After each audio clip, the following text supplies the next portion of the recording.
Ya, kita beralih ke informasi lain, pemirsa. Polisi mengungkap motif pembunuhan dan mutilasi istri pegawai pajak Pratama Manokwari, Papua Barat yang jasadnya dibuang di septic tank. Pelaku ternyata kuli bangunan yang pernah bekerja di rumah korban dan hendak merampok lantaran terjerat judi online.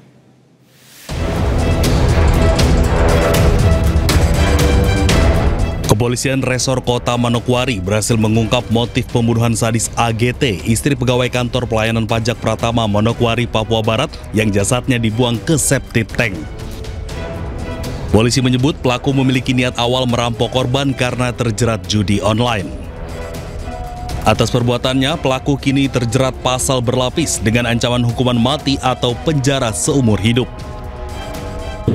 Tersangka gunakan untuk bermain judi slot dan tersangka kalah sehingga uang itu habis. Kemudian tersangka pusing karena kalah, kemudian berpikir bagaimana caranya tersangka ini bisa mendapatkan uang ganti daripada gaji yang sudah dibayarkan tersebut. Kemudian terpikirlah untuk melakukan perampokan, yaitu tadi di hari Minggu, yaitu tanggal 9 November 2025. Tindak pidana pembunuhan disertai perampokan terjadi saat suami korban tengah berada di kantornya di kawasan Arfai, Senin 10 November lalu. Tersangka datang ke rumah korban untuk meminta sejumlah uang, namun permintaan itu ditolak. Pelaku kemudian menganiaya korban hingga meninggal dunia dan memasukkan jasad korban ke dalam kontainer dan memesan jasa mobil angkut barang untuk membawa tubuh korban ke tempat pelaku bekerja di sebuah rumah kosong. Pelaku kemudian memutilasi korban menjadi 3 bagian, membuang tubuh korban ke dalam septic tank dan mengecor bagian atas untuk menghilangkan jejak.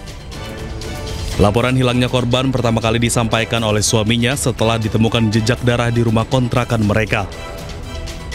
Dari Manokwari, Papua Barat, Chandri Suripati, iNews melaporkan. Sementara itu bertepatan dengan pemeriksaan Roy Suryo CS, puluhan orang yang mengatasnamakan Pemuda Patriot Nusantara menggelar unjuk rasa di depan Polda Metro Jaya. Mereka mendesak agar polisi segera menahan tersangka Roy Suryo CS. Oke teman-teman, orasi selanjutnya. Puluhan orang yang mengatasnamakan Pemuda Patriot Nusantara berunjuk rasa di depan Polda Metro Jaya pada Kamis pagi. Unjuk rasa digelar bertepatan dengan pemeriksaan Roy Suryo CS sebagai tersangka kasus tudingan ijazah palsu Presiden ke-7 Joko Widodo.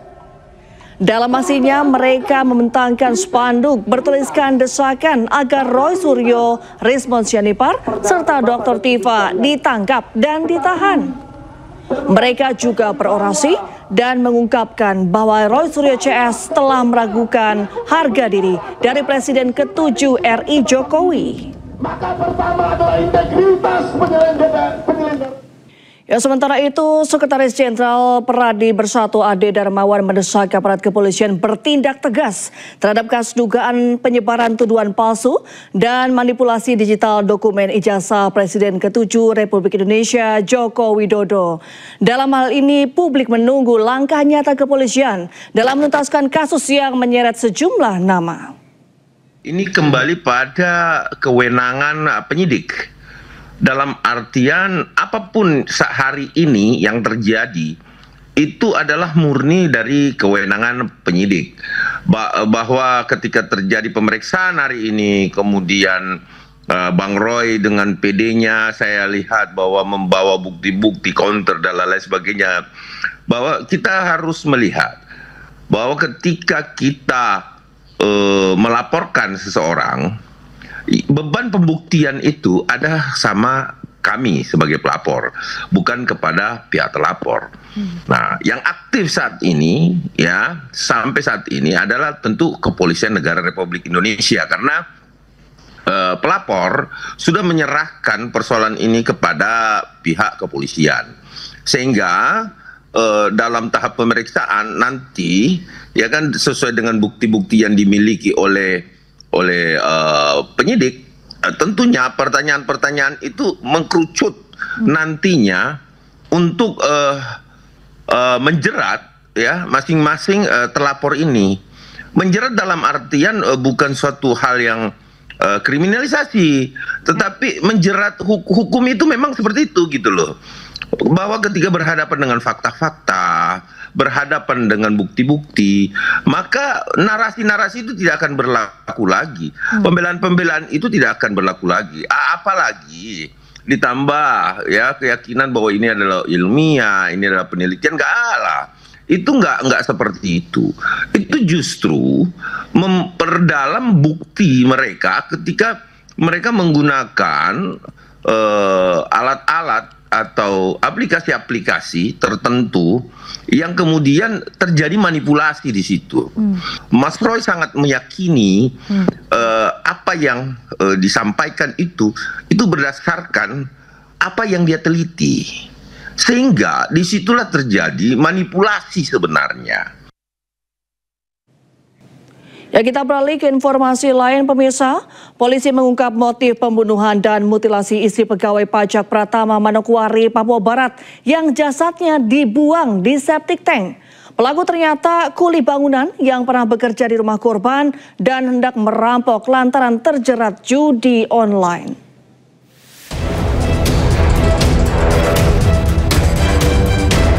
Kepolisian Resor Kota Manokwari berhasil mengungkap motif pembunuhan sadis AGT, istri pegawai kantor pelayanan pajak Pratama Manokwari, Papua Barat, yang jasadnya dibuang ke septic tank.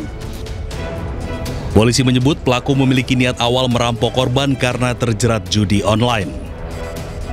Atas perbuatannya, pelaku kini terjerat pasal berlapis dengan ancaman hukuman mati atau penjara seumur hidup.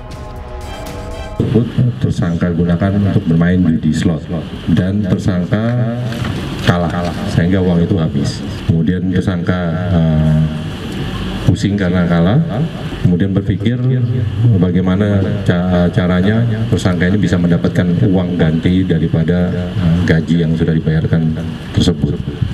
Kemudian terpikirlah untuk melakukan perampokan, yaitu tadi di hari Minggu, ya, tanggal 9 November 2025.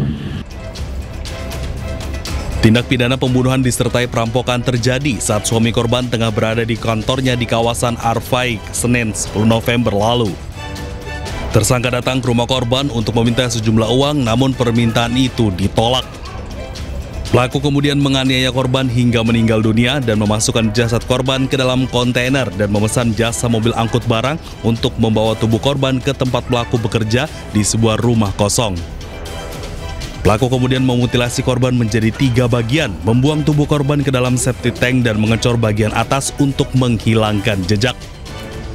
Laporan hilangnya korban pertama kali disampaikan oleh suaminya setelah ditemukan jejak darah di rumah kontrakan mereka.